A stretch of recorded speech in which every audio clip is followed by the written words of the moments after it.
Okay, so today we're going to finish up Chapter 5, Section 1's notes. Today we're going to look at the two formulas to calculate interest. Now, probably in middle school, you probably did simple interest, which that formula was is I equals PRT. But now, for compound interest, this formula is going to involve the number e. And again, remember, e isn't a variable, it's actually a number, just like pi is a number. So again, e is approximately equal to 2.718281818. Now, we're not going to round this. We're actually using our e button on your calculator. Now, this little business right here, this is just showing you how this is tying this into calculus. You'll be doing limits in calculus. And what this is telling you is that when the value of n approaches infinity, as it keeps getting bigger, this value of this will never get larger than 2.71818. So even though you could keep plugging in values of n all the way and keep going towards infinity, this will never get larger than the value of e. Again, you don't need to know this, but it's just how it sort of is leading us into calculus. This is the formula that you need to memorize, where a is going to be the future value of the money that you're going to have in your account. Now, this formula could either be used for investments, where you make money, and that's what we'll talk about it as. Or let's say you're going to a bank and you want, or a car dealer, and you want to buy a car. You can also use this for borrowing money, for a loan amount. So the P in the formula is the initial value, the principal. So this is money. It's either going to be a loan amount or the amount that you're investing. The T is for time, and it's always in years. If they tell you it's 6 months, then you have to turn that into part of a year. So you would do 6 divided by 12, and 6 months is half a year, or 0.5. The rate is going to be the percent. We need to convert this to a decimal by moving the decimal point 2 times to the left. So for example, if I said 5%, we would turn this into 0.05. And then the number of times compounding each year, this is where you're going to memorize some words. On WebAssign, when you do the homework, they're going to say, find the future value when n equals 1 or when n equals 4. And they're just going to give you a number. But on the quiz, this n value is going to be words that you need to memorize the number equivalent for. So for example, if I said that you are going to be compounding interest annually, this means that they would figure out the interest 1 time per year. If the word, and then the n value here would be a 1. If it said semi-annually, then that would be an n value of 2. So, because that would be 2 times per year. If the word says quarterly, think of 4 quarters makes $1. Your n value that you would use in the formula would be 4. And this would mean that you would be getting interest or paying interest 4 times per year. If it says monthly, then your n value is going to be 12 because there are 12 months in a year. So then you would be paying interest or receiving interest 12 times per year. And then if it said you were paying interest daily, then your n value would be 365 because you would be getting interest 365 times per year. So understand these words, because on the quiz, instead of them telling you n equals 1, n equals 2, like the WebAssign, it's going to say you are investing $100,000 compounded quarterly, that's where you're going to need to know that your end value would be 4. So again, the principal is going to be either the loan amount that you're borrowing or your invested amount. The time will be the number of years. The rate is the percent. The N is going to be in WebAssign. They're going to tell you just a number, but on the quiz, you need to know what the words mean. So this is the compound interest formula. This is the formula we will use. And again, all calculator. Now, when we do this, this is money. So we're going to round to the hundreds place. So you should have 2 numbers after the decimal point. Do not round your answer until the very end. Don't round partway in the problem. Since most of your calculators have the opportunity to put in parentheses and like that, you can actually do this continuous on your calculator. You don't need to, keep doing a operation, write it down. What I'd also like, though, to see when you're doing the WebAssign is how you put it into the formula. So you don't have to show me all the intermediate steps. Just tell me how you initially and where you placed all the numbers. So let's look at the first example. So the first one, it says you're investing $12,000 at an annual rate of 3%. Find the balance after 5 years compounded. When you see that word, we're going to use that formula.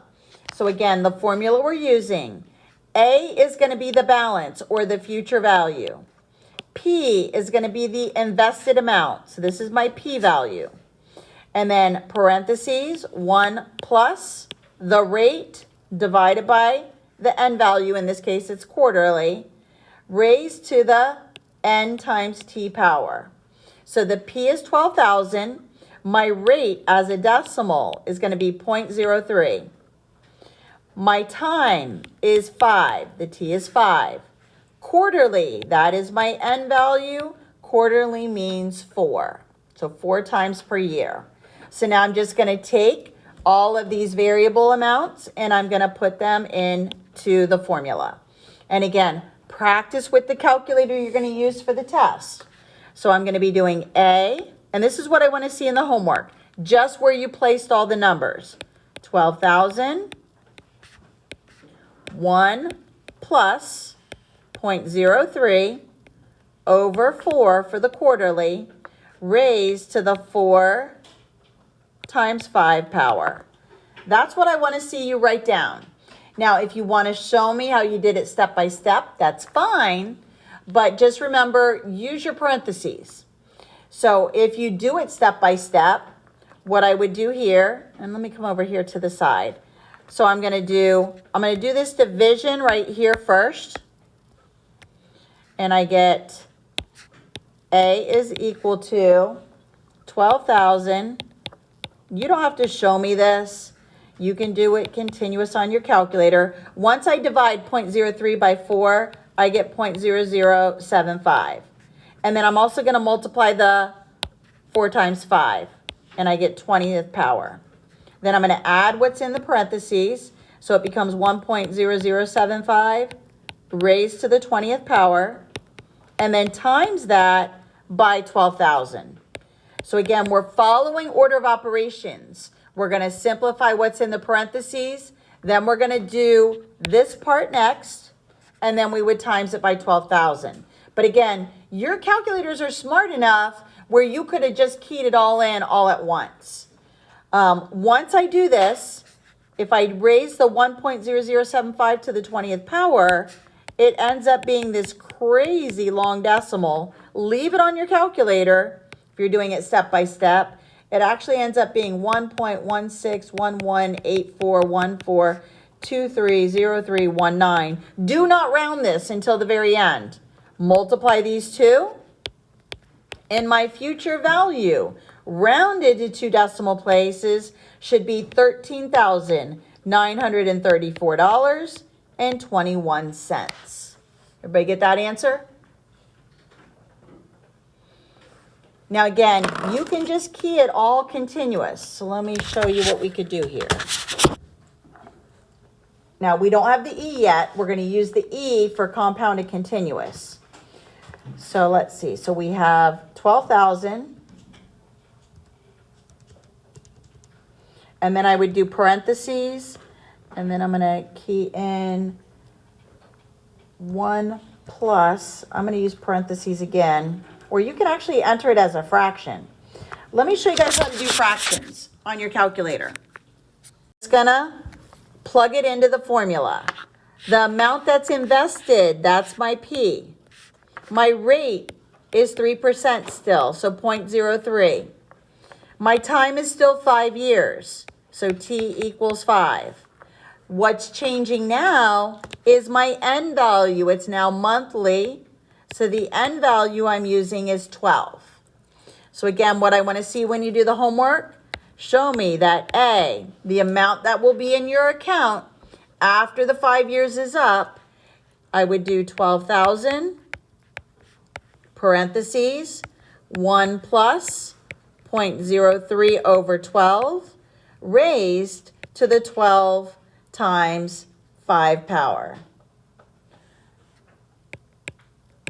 So this is what you'll key in your calculator.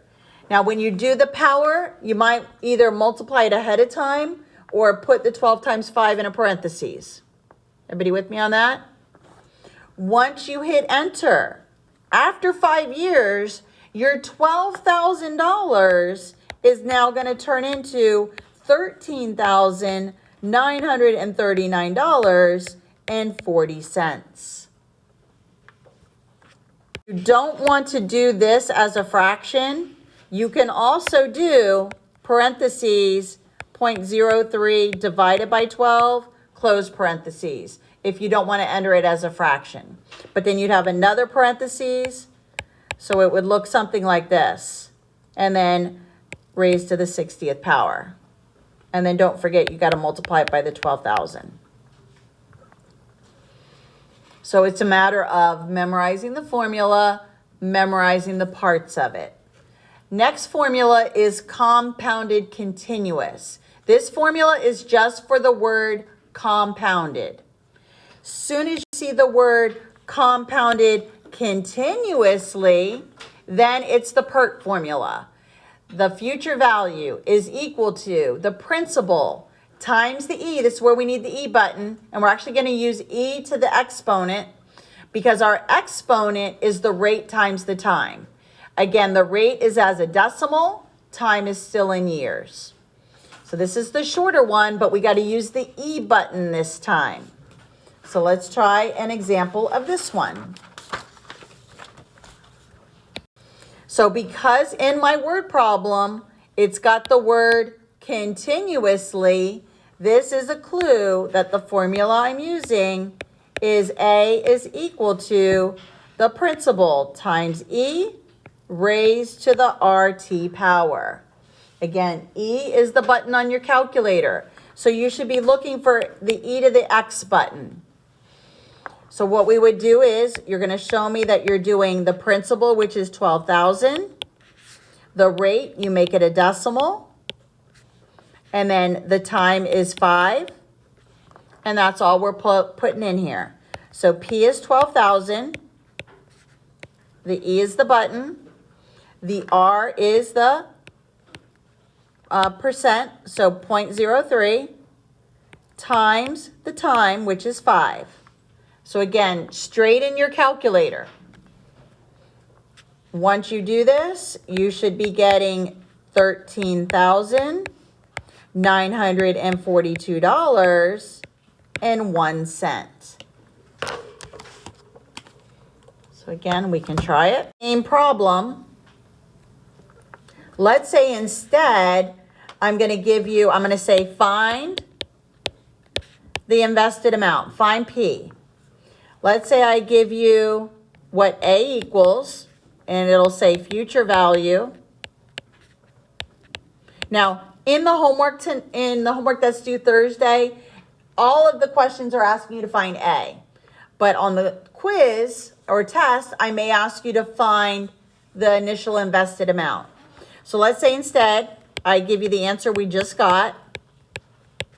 I give you the rate, 3%. Let me make that smaller. And then I ask you to find, and I also give you the time. But we're trying to find P. So again, I'm plugging it in, $13,942.01 is equal to P times E raised to the 0.03 times 5. So if you think about it, P and E are just being multiplied. So in order to solve for this, all we're really just doing is dividing both sides of our equation by E to the 0.03 times 5 power. And that'll give us our answer. Because that will cancel this, and then I'm just left with P. So all I'm doing is $13,942.01 divided by E to the 0.03 times 5 power. Now, because this was a rounded answer, you're going to get a crazy looking answer. So let me go ahead and key up my calculator here.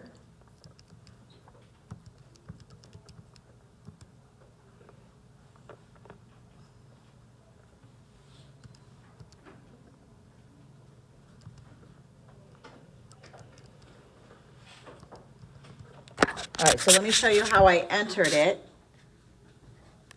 So again, when you do this on your calculator, you're going to get 1199.99921. Again, we want to make it money. So this 99 cents, the 9 tells it to round up. So this turns into $12,000, which was our initial invested amount. So that is it for the 2 interest questions. Again, watch the words. When it says compounded, use the first one. When it says compounded continuous, that's when you use the PERT formula. So that is it for the notes. You have 6 WebAssign questions for homework that are due on Thursday. Your only homework tonight is to study for the quiz. Now, again, remember, I put that additional assignment in there if you wanted to do it to get extra practice. But again, bring your calculators tomorrow because you're going to use your calculator to get extra points. So for example, let me show you maybe one in the extra review that I posted.